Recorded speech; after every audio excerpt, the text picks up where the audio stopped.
एक गांव में एक साहूकार रहता था। उसका एक बेटा था और एक बहू थी। उसकी बहू बहुत सुंदर थी और वो बहुत ही गुणी थी। प्रत्येक दिन पूजा पाठ करती, बिना पूजा पाठ किए न खाना बनाती न कुछ करती। प्रतिदिन का नियम था, वो स्नान आदि करने के बाद पूजा पाठ करके ही कुछ काम करती। और उसने प्रण लिया था कि मैं कभी पराया मर्द का, आदमी का चेहरा, मतलब दूसरे आदमी का कभी चेहरा नहीं देखूंगी।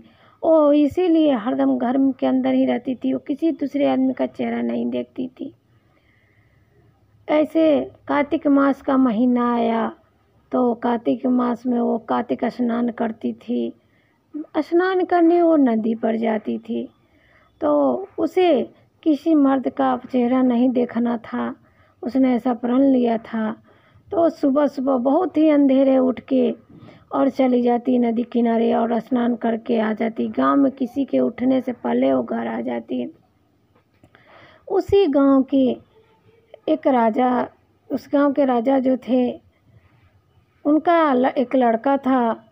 वो भी बोला कि पिताजी मैं भी गंगा स्नान करूँगा, मेरी इच्छा हो रही है।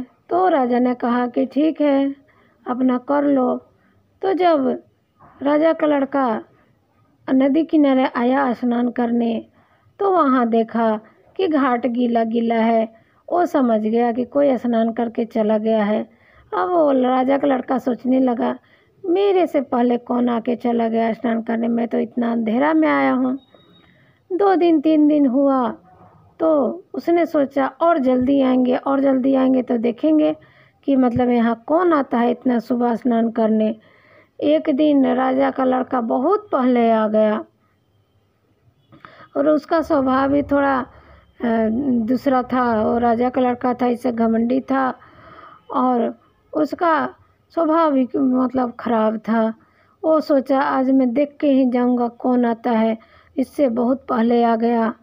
ओ साहूकार की बहू जब स्नान करके निकली तो उसको पता चल गया कि कोई आ रहा है घाट पर।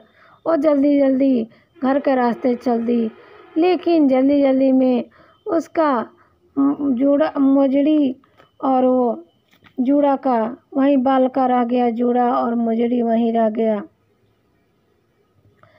जैसे अब वो क्या करे, वो जल्दी जल्दी में घर चल गई।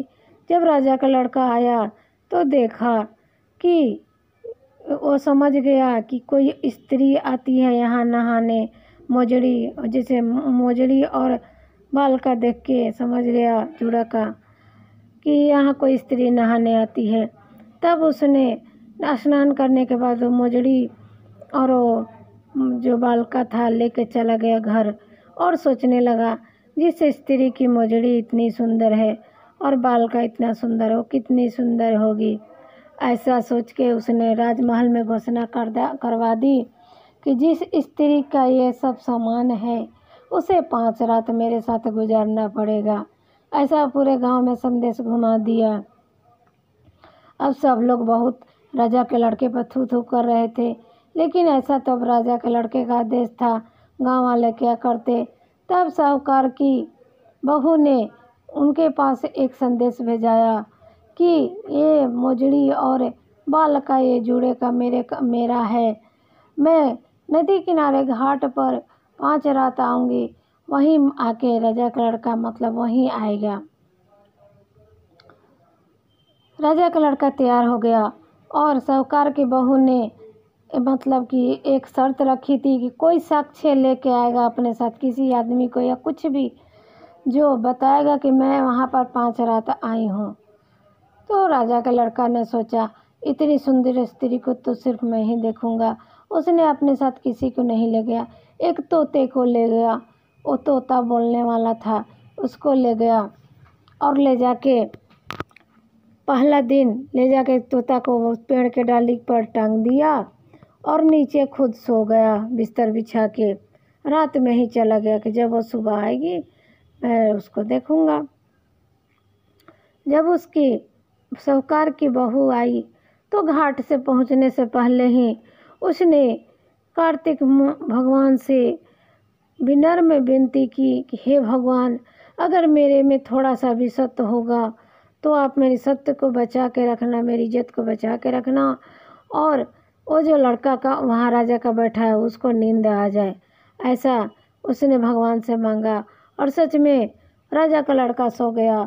और वो स्त्री गई स्नान वगैरह करने के बाद उसने मतलब जो तोता टंगा था उसके पास बोली जाके, भैया देख लो, तुम्हें मैं यहाँ आई हूँ, इसके तुम ही साक्षी हो, जब ये सुबह उठे तो बताना कि मैं आई थी। ऐसा कह के वो घर आ गई। जब राजा का लड़का सुबह उठा तो देख रहा है कि सुबह हो गई, तो उसने तोते से पूछा, हे तोता, क्या वो आई थी? तोता ने कहा, हाँ वो आई थी। तो कैसी थी देखने में? तो तोता ने कहा, आभा की बिजली थी, भोली सी छल थी, केले सी कमर मिली और गुलाब जैसा रंग था उसका। इस तरह से तोते ने कहा तो बहुत दुखी हो गया राजा का लड़का। दूसरा दिन फिर तोता को लेके आया अंधेरा होने के बाद। वहाँ बिस्तर उस्तर लगा के और अपने आँखों हाथ के जो अंगूठा था उसको चीर लिया, काट लिया और बोला, इस दर्द से मुझे नींद नहीं आएगी। लेकिन जैसे दूसरे दिन भी साहूकार की बहू आई, तो साहूकार की बहू को आते ही मतलब घाट पर पहुंचने से पहले उसने फिर कार्तिक भगवान से प्रार्थना की, भगवान आज फिर राजा के लड़के को नींद आ जाए। वैसा ही राजा के लड़का सो गया और वो फिर स्नान करके चली गई, तोता को बता के वापस चली गई। दूसरे दिन उठा तो तोता ने पूछा, क्या वो आई थी? वही बात तोता ने दोहरा दी कि आभा की बिजली थी, भोली सी छल थी, केले सी कमर मिली, गुलाब जैसा रंग, वो बहुत सुंदर थी। ऐसा कह के तोता जो था चुप हो गया। राजा का लड़का और दुखी हो गया, राजा का लड़का। फिर तीसरा दिन उसने क्या किया, अपने आँखों में मिर्च डाल लिया और मिर्च डालने के बाद वो बैठा गया तीसरा दिन भी कि आज तो मैं नहीं सोऊंगा। लेकिन उस दिन भी वो साहूकार की बहू ने जब प्रार्थना की तो उसको नींद आ गया। 3 दिन निकल गया। चौथा दिन राजा के लड़का ने क्या किया, आग जला के बैठ गया। बोला, आज तो मैं बिल्कुल नहीं सोऊंगा, आज तो मैं उसको देख के ही मानूंगा। लेकिन चौथा दिन भी सो गया। 5वां दिन उसने अपने बिस्तर को हटा दिया, ऐसे ही फर्श पर लेट गया कि क्या पता मुझे आराम से नींद आ जा रहा है, आज तो मैं ऐसा बिल्कुल नहीं सोऊंगा। ऐसा सोच के उसने ऐसे ही फर्श पर बैठ गया। 5वां दिन जब नदी किनारे उसकी बहू पहुंची साहूकार की, तो उसने भगवान से फिर प्रार्थना की, हे भगवान, 5 दिन तो आपने मेरी लाज रख दी, लेकिन 4 दिन तो आपने मेरी लाज रख दी, आज 5वां दिन है, आज बस मेरी लाज रख लेना। ऐसा करके जब वो घाट पे आई तो आज भी राजा का लड़का सो चुका था। वो स्नान करके सुगा से बोली तोता से कि आज 5 दिन हो गया, अब मैं जा रही हूँ घर। और तोता से बोल दी कि जो मेरी मोजड़ी थी और जो मेरे बाल का छत था जूड़ा का, वो मेरे घर भिजवा देना। ऐसा राजा के लड़का से बोल देना। ऐसा कह के वो घर चली गई। जब सुबह हुआ तो तोता ने सारी बात कह सुनाई कि उसने कहा है कि मेरी मोजड़ी और बाल का जूड़ा का भिजवा देना। राजा का लड़का बहुत दुखी हो गया, अपने महल गया और लज्जित भी था। उसने कुछ वापस नहीं किया और चुप कर कर रहने लगा। कुछ दिनों के बाद उसको कोढ़ हो गया। जब कोढ़ हो गया तो राजा ने पंडित लोग को बुलाया और पूछा कि किस कारण मेरे लड़कों को कोढ़ हो गया, मेरे लड़का का कोढ़ हो गया, से कोढ़ी फूट गया है। आप है महाराज, आप कुछ उपाय बताइए। पंडित जी लोग ने पूछा तो पंडित जी ने बताया कि एक सती स्त्री के ऊपर इसने नज़र डाली, जिस कारण कार्तिक भगवान ने इसे श्राप दिया है। कार्तिक स्नान करने के बहाने इसके मन में गंदा विचार था, इस कारण इसको श्राप मिला है। से ये उस स्त्री को अपनी धर्म की बहन बना लेगा और उसके स्नान किए हुए पानी से नहाएगा, तभी ये ठीक होगा। तो महाराज ने खुद उस साहूकार की बहू की मोजड़ी और बाल का जूड़ा लेके गए उस साहूकार के घर और जाके मजड़ी और वो था वापस किए, साहूकार से मिले और बोले कि साहूकार, अपनी बहू का स्नान किया हुआ पानी मेरे को दे दो ताकि मेरा लड़का ठीक हो जाए। साहूकार ने कहा कि हे महाराज, मेरी बहू तो पराये मर्द की चेहरा भी नहीं देखती, इसलिए आप नाली के पास अपने लड़के को बैठा दो, जब वो स्नान करेगी तो उसका पानी उसके ऊपर गिर जाएगा।